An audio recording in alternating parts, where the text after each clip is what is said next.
We are on the last chapter of A Boy Called Bat, chapter 26. How to know someone. When Saturday came, Bat woke up feeling nervous.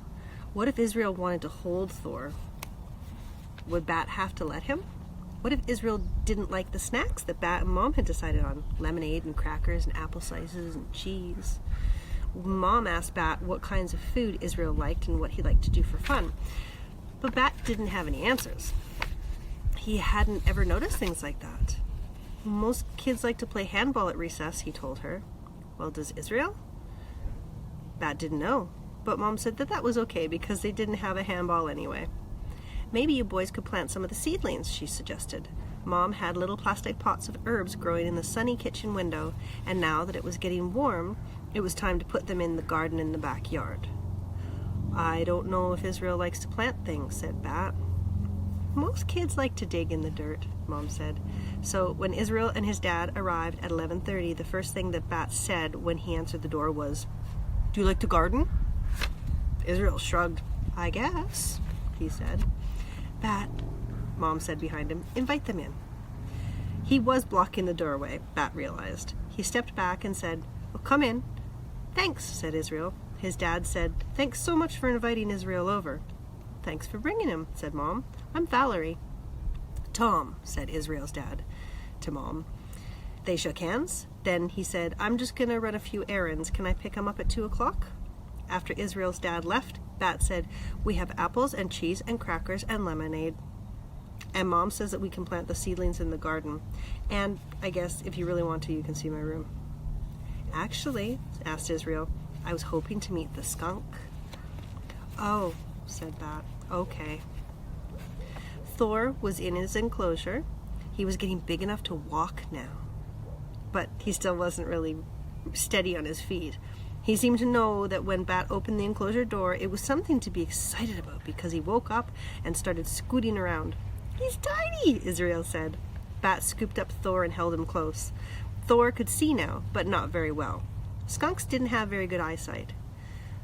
"He's way bigger than he was," Bat said, "and he's got fur. When he was first born, he was almost bald and couldn't open his eyes or walk or anything." "Can I hold him?" Israel asked, putting out his hands. "Ooh, that sounded like a terrible idea to Bat." "Have you ever held a baby skunk before?" "No," said Israel. "I don't know," said Bat. "You might drop him." "I could sit on the floor," Israel said, "and you could hand him to me." Bat wanted to say no, but Mom said, "Bat, honey, you had never held a baby skunk before either, before a few weeks ago. But you never dropped Thor." I don't know," Bat said again. "Would you promise to be careful?" "Yes," said Israel, "I promise." Bat wanted to be sure that Israel was taking this seriously, that he understood how important this was, being careful with Thor. So he looked straight into Israel's eyes. Maybe he could see something in there, like Mom said, something that would let him know that it would be okay to trust Israel. Israel's eyes were light green. They were framed by thick black eyelashes. Their pupils were round and black, just like everybody's pupils. Bat wanted to see something in Israel's eyes, but all he saw were eyes. Then he looked at Israel's hands, the way that they were cupped together to form a safe little nest. I'll show you. There's his hands. He saw how Israel had overlapped his palms so that there was no way Thor could slip between them. Bat didn't know much about eyes, but he knew about hands. Mom's hands, so strong and sure when handling animals. Lawrence's hands, enormous, but gentle anyway. Mr. Grayson's hands with long fingers and interesting rings. Dad's hands with nails clipped short and neat. Janie's hands, so clever at braiding. Israel's hands told Bat that Thor would be safe. So Bat placed the kit into them. He didn't even make Israel sit on the floor. "Oh, he's so light," Israel said. "Oh, he's so cute." "He's perfect," Bat said. "I'm going to learn everything there is to know about caring for skunks. Mom says that we can keep Thor until he's old enough to release, and I'm going to become the best skunk caretaker in the world. Israel brought Thor up close to his face and rubbed him against his cheek. Do you think maybe you could teach me some stuff too? He asked.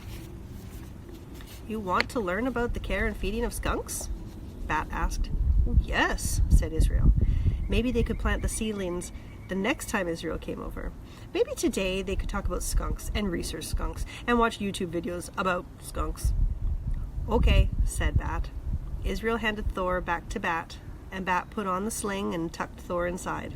He felt the skunk scratch and turn and then settle down to sleep. Well, Bat said, do you want to see my room? Sure, said Israel. So Bat led the way through their little house, down the hall, and into his room. He opened the door. After you, he said to Israel. Before he followed Israel into the room, Bat turned to see Mom standing by the skunk enclosure. She was smiling, and she lifted her hand in a little wave. She looked happy, and Bat felt happy. Really, really happy. Here's Mom and Bat. He had a warm, sleepy skunk kit in a pouch around his neck, and he had a boy, maybe even a friend, visiting his room, waiting to research skunks with him. Bat didn't know how things would turn out with Thor, and he didn't know how things would turn out with Israel either. But right now, Bat felt as happy as he had ever felt in his life. He waved back to his mom and felt his face stretch into a smile just as wide as hers. And then, with Thor tucked safely into his pouch, Bat went into his room to hang out with his friend. And that is the end of the story. I'm glad that you joined me.